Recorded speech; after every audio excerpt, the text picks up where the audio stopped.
Bismillahirrahmanirrahim. Falënderimi takon Allahut, paqja qoftë mbi të dërguarin e tij fisnik Muhammedin alayhi salatu wassalam, familjen e tij, shokët e tij dhe gjithë ata që ndjekin këtë udhë të bekuar. Takimet tona për syfyr janë takimet e cilat na mësojnë pra që të marrim mesazhe të vazhdueshme nga ky muaj i bekuar që është muaji i rahmetit. Dhe rahmeti, mëshira është afër muhsininve. Siç tha Zoti në Kur'an, inna rahmetallahi qaribun minal muhsinin. Pra rahmeti i Zotit është afër muhsininve, pra atyre që bëjnë bamirësi. Prandaj bëni mirë se Allahu do t'u ashtojë të mirat.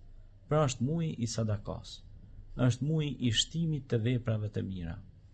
Përveç teravive, namazit sabahit, namazeve të rregullta, drekës, ikindis, akşamit, yatsis, bosjeshjes në fytyrën e besimtarit, është mirë pra që edhe të shtohen shtrimi i iftareve me disiplinë për njerëzit me nevojë, për të varfrit, për jetimet, për vendet, pra në vende është mirë që shtrohet pra në xhami iftari, sepse është një kënaqësi e veçantë kur pra iftari pra shtrohet në pra xhami, sepse përmendet emri i Allahut më i bukuri i emën.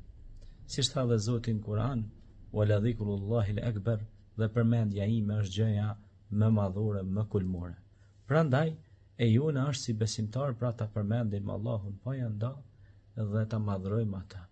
Prandaj ne si besimtar duhet vazhdimisht pra që ta përmendim krijuesin ton Allahun te bareke ve teala amma yushrikun. Takimet pas syfyrit pra du t'jenë takime të fryqme dhe t'ja kujtojmë njëri tjetrit pra në sofër para se të ulemi për të ngrënë syfyrin, t'ja kujtojmë njëri tjetrit se bel tu'thiruna al-hayata ad-dunya wal akhiratu khairu wa abqa. Ta dini se juve ju pëlqen jeta kësaj bote, por ta dini se xheneti është më i bukur për ju. Prandaj agjëruesi ndalohet nga haja, nga pija, nga ushqimet vetëm për hatër të Allahut dhe frenohet vetëm për hatër të Allahut për me hi në Babur Rayyan. Babur Rayyan është një derë dhe Rayani është një xhenet i përgatitur për mu'minun, për besimtarët. Prandaj të punojmë që të hymë në atë derë në këtë muaj të madhnueshëm të Ramazanit, që është muaji i Kuranit. Kur them muaji i Kuranit, ne duhet pra të lexojmë sa më shumë Kuran, të përgatitemi pra që Kurani të jetë vazhdimisht në duart tona dhe ta shletojmë, të bëjmë hatme të Kuranit Kerimit, të lexojmë surën Yasin, të lexojmë nga Kurani pjesë caktuara dhe të meditojmë rreth atyre pjesëve të caktuara nga Kurani, dhe kështu që ne inshallah ndash Zoti do fitojmë kënaqësinë e Allahut, sepse për çdo germ, siç tha Resulullah sallallahu alaihi wasallam, janë 10 sevape. Kur i thanë ja Resulullah, elif lam mim është 10 sevape, tha jo, elifi 10 sevape, lami 10 sevape, mimi 10 sevape, pra të gjitha këto.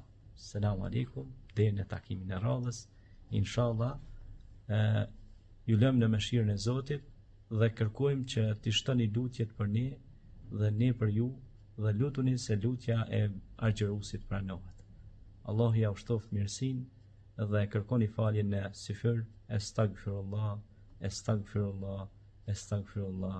O Zot, kërkojmë falje, na fal ne, fali prindrit tanë, njerëzit tanë, mëshiroj të vdekurit tanë, na mundëso që të takohemi në xhenetet e begatshme me gjithë ata që nuk janë më në mesin tonë. Selam aleikum.